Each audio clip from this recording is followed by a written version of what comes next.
Hello everyone, it's Jessica Michaels here with another layout with Creative Scrapbooker magazine. Today I'm using the Little Builder collection by Echo Park. I love this collection. I was super excited to get it in the mail, and it's just super cute and perfect for this photo that I have here today of my husband and my two boys. They were doing some work with the backhoe that day, and I just thought they looked so cute hanging out the little window, and I snapped a photo of them on their travels between places here.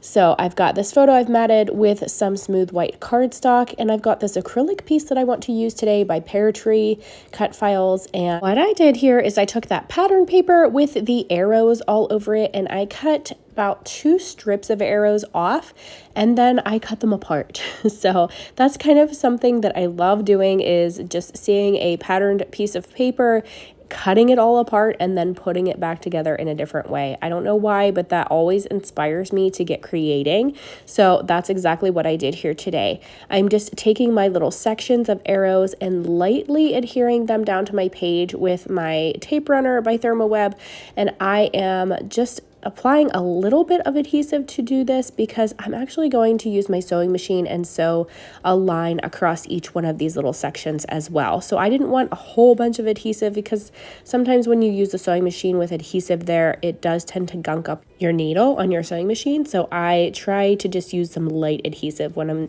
going to be doing that. So I went ahead and trimmed all the tails off. You can see I have that sewing there.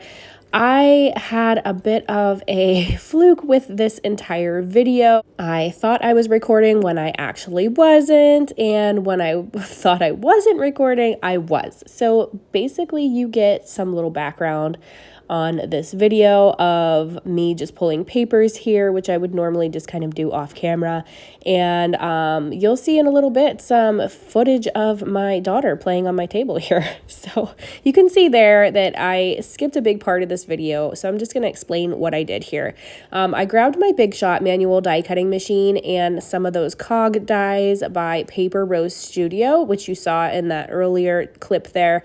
And I just ran them through with those pattern papers and the solid paper that I also pulled from this collection. It's like a yellow on one side and a blue on the other side. And I just ran that through my Big Shot a few times to get a bunch of these gears or cogs cut out. As you can see, they're piled there on the right, the ones I had left over.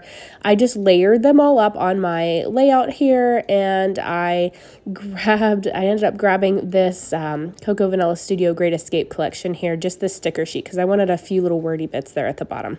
But I just layered all the cogs, and I just used some Nuvo Deluxe adhesive to attach all of those down to my layout, just layering them kind of on top of each other and keeping them in clusters.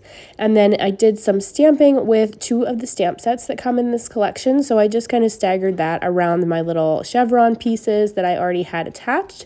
And I ended up pulling up the chevron pieces on the top and bottom so that they were popped up off of the page, so you could tell that they were stitched along the middles of them, if that makes sense. So I've got my title piece there already attached. I've added some letters from my stash. These are the Luna Alphas, and they're in black, and I added that to the bottom of construction so that my title says Construction Crew.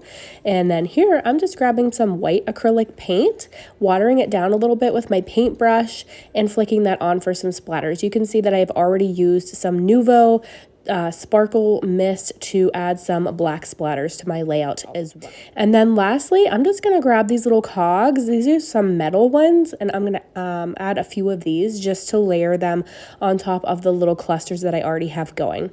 I've also added some little pear tree flare. You see there, those are the canvas flares. There's 2 of them on this layout, which I've added with some thread behind them, which I just sandwiched between a couple glue dots. So sorry that this video was kind of all over the place. Here's the finished layout. I think it gives you enough to go off of. If you have any questions, just let me know.